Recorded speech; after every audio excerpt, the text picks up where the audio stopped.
Good afternoon and welcome to Spectrum TV News at 4. I am Uyai and here can come to you live from Uyo, the capital city of Akwa Ibom State, Nigeria. Let's take a look at the major stories. Nigeria petrol subsidy removal facility awaiting NAS approval for disbursement. Russian opposition leader Vladimir Musa jailed for 25 years after alleged treason conviction. We'll bring you details of these stories and more in a moment.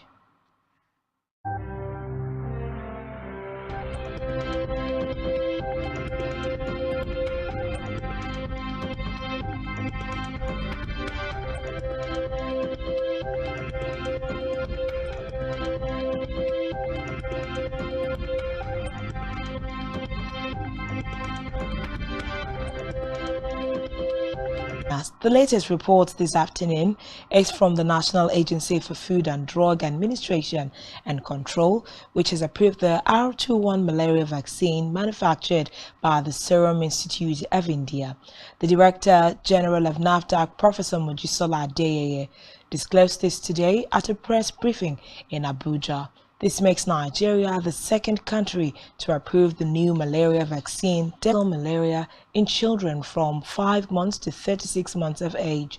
She said the country expects to get at least 100,000 doses of the vaccine in the nation soon, before the market authorization will start making other arrangements with the National Primary Healthcare Development Agency.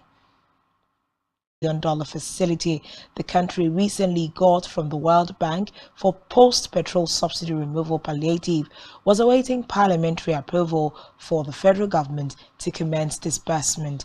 Ahmed said this in Washington, D.C., United States. According to her, the facility will be deployed to provide succor to 10 million households who are expected to get 5,000 naira each for a period of 6 months, noting that the initial duration of the palliative consultation with stakeholders. In a separate development, activities in the aviation sector of Nigeria have been disrupted, with many passengers stranded as aviation unions today leaving many passengers stranded. This falls on the heels of a meeting called by the Nigeria Civil Aviation Authority, which ended in a stalemate, with the unions insisting on going ahead with the strike. We have planned 2-day warning strike with representatives of the unions in attendance. Security operatives, including police and military officers, are on the ground as the unions sing solidarity songs. In another development, President Muhammadu Buhari has received governors of Borno and Yobe State, Babagana Zulum and Maibuni respectively, as well as Katsina State Governor-elect Diko Rada in Saudi Arabia. According to a statement by his spokesperson Garba Shehu said the president has also received updates on developments in the country, including the conclusion of supplementary elections. According to the statement, Buhari said whatever Nigeria has achieved is due to the pirates of Boko Haram terrorists in their state, and we're happy that peace had been restored. In his remarks, Rada gave assurances of his commitment to an open and transparent guide, has urged Nigerians to emulate the former Attorney General and Minister of Justice of the Federation, late Bola Jibola, on commitment and sacrifice for the country. Buhari, represented by his Chief of Staff Ibrahim Gambari, Buhari stated that Nigeria would experience more socio-economic development if Nigerians could imbibe and live the values left behind by the George of the jurist. He said that the deceased was not only a pan-Africanist and a world-class legal guru, but a philanthropist who used his wealth to cater for the less privileged in society. In the meantime, President Buhari has called for a ceasefire in Mecca, Saudi Arabia, by the transitional president of Chad, Mahamat Debi. Buhari described the fight between the Rapid Support Forces as unwelcomed. In a statement issued by the presidential spokesperson Garba Shehu, Buhari also described the fighting that claimed thousands of lives at the warring sides to stop fighting and negotiate. Buhari acknowledged that the situation in Sudan is unfortunate, adding that Sudan deserved peace after all its challenges.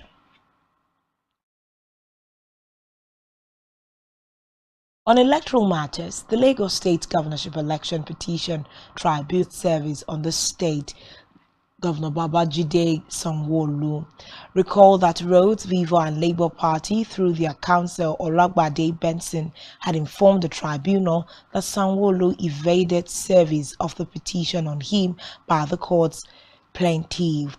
They alleged that Sanwo-Olu refused to collect the document from the bailiff when the court official and his deputy through substituted means by posting same via DHL, courier services or any other recognized courier service company to the respondent's official residence at Lagos House, Marina, Lagos.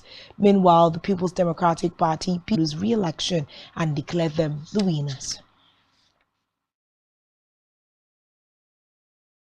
Still on electoral matters, the Independent National Electoral Commission (INEC) has invited the Adamawa Resident Electoral Commissioner Hudu Yunusa over the declaration of the election held on Saturday.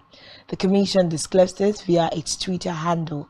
It noted that the process had clearly not been concluded before he made the announcement. According to INEC, the effect.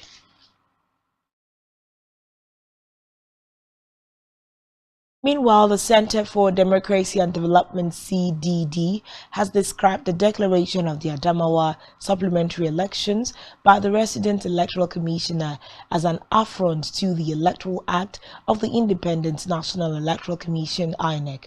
Reports say the CDD had earlier statement by the executive director of CDD, Idayat Hassan. The group noted that the electoral commissioner had illegally taken over the duties of the returning officer, adding that the action was capable of provoking the breakdown of law and order in the state in light of the already tense political atmosphere. Elsewhere, the INEC Commission in Kebbi State has declared Nasir Idris of the All Progressives Congress (APC) as the winner of the governorship polls. Idris scored 409,225 votes against his closest rival, Aminu Barnes of the PDP, who had 360,940 votes. In his acceptance speech, Governor-elect Idris promised to run an all-inclusive government, promising to build on the existing achievements of Governor Abubakar Party governorship primaries in Kogi State. He polled 313 votes to defeat Idoko Ilona, who had 124 votes. Reports say the former lawmaker will be up against Usman Ododo, the flag bearer of the All Progressives Congress (APC), for the election. Cancelled Ikono and Ini Federal Constituency supplementary election held on April 15 in Akwa Ibom State following the alleged incidences of violence. The resident electoral commissioner REC in Akwa Ibom, Cyril Omorogbe, disclosed this while briefing journalists in Uyo.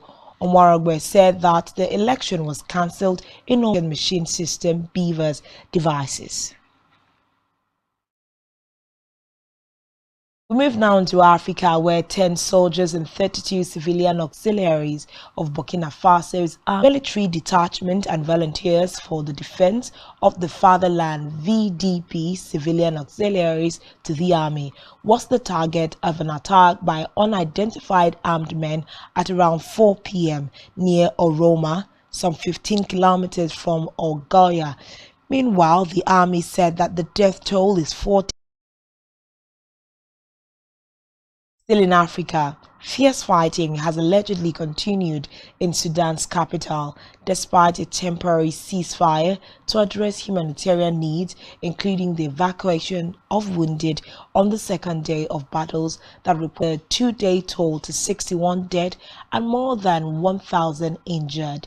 According to the former Sudanese Prime Minister Abdullah Hamdok, peace remains the only feasible choice for the people of Sudan to avoid plunging the country into a civil war.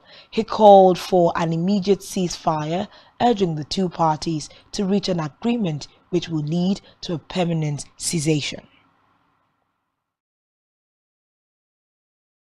On the foreign scene, Dimia Musa, aged 41, is a former journalist who holds Russian and British passports and spent years as a politician opposing the Russian president. Musa was allegedly accused of treason and of discrediting the military by prosecutors after he criticized the country's invasion of Ukraine. Reports say his 25-year sentence, which matches the sentence requested by a prosecutor, is the harshest of its kind since Russia's invasion. Meanwhile, the Foreign Commonwealth and Development Office (FCDO) said it had summoned the Russian ambassador Andriy Kelin and it will ensure a fair trial. Still on the foreign scene, the European Commission (EU) has rejected bans introduced by Poland and Hungary on Ukrainian grain imports. The two countries set the measures when sugar, fruit, vegetables and meat and will be in force until the end of June. The Commission added that it was not up to individual member states to make trade policy. Still to come in the news. Nigeria crowned on the 8th.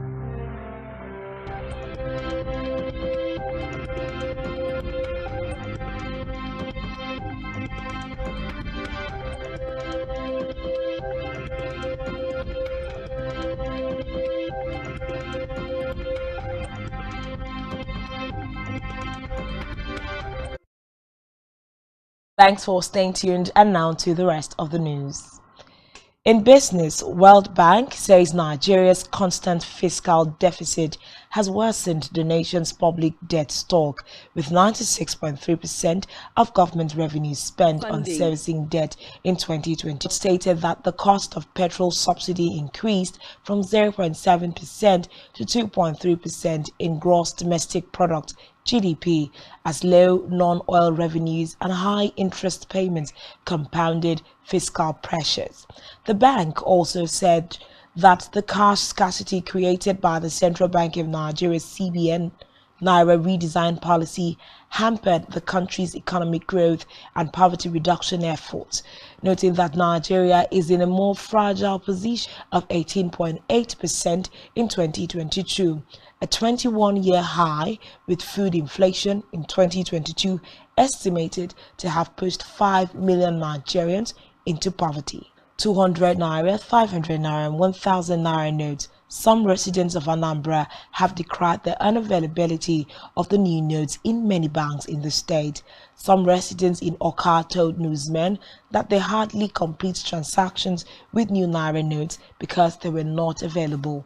They said it was surprising that they had to return to and rely on the reintroduced old notes because the new notes which were to replace them were not in circulation. In health, the minister granted full license was legislated with good intention. He made his position known in an interview with newsmen in Abuja. According to Ehanire, the intention is good because it borders on curbing brain drain, adding that the bill is geared towards keeping those who have studied in the country for some time before they can be free to move abroad.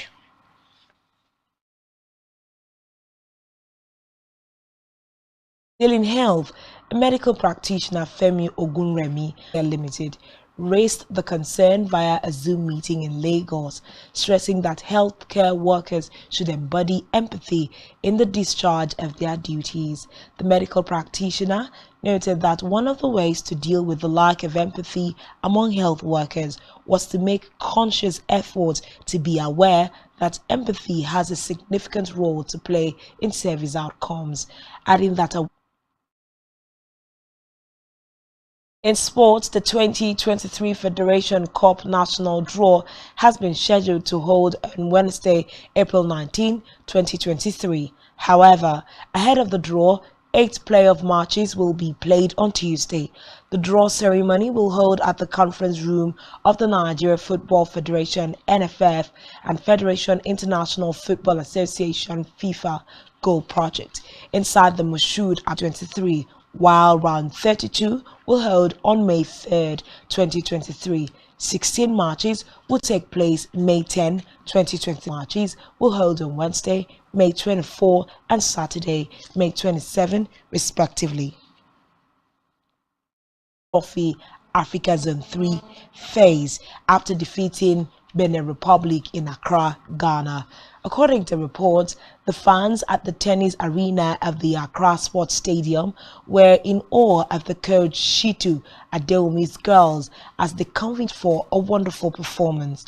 Meanwhile, Nigeria qualifies for the IHF Women's Trophy Continental phase, winning 4 matches without losing any game in the competition. We move now to our entertainment news, where the highly anticipated African Magic Viewers' Choice rolled out the list of nominations into various categories. The annual event, which by tradition recognizes outstanding performances in television, film, and entertainment, has added digital content creation throughout Nollywood and the entire African continent of judges to be set up by the organizers. This year's ceremony will be held in Lagos, Nigeria on the 20th of May.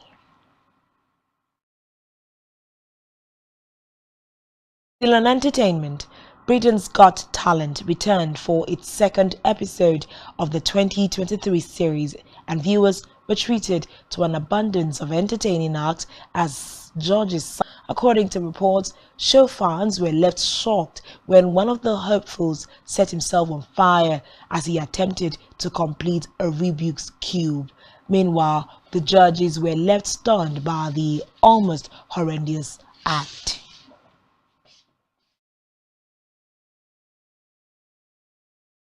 On our website, spectrumtv.ng. You have been watching Spectrum TV News at 4. I am Uyai Anyekan. Thanks for watching and do enjoy the rest of your evening.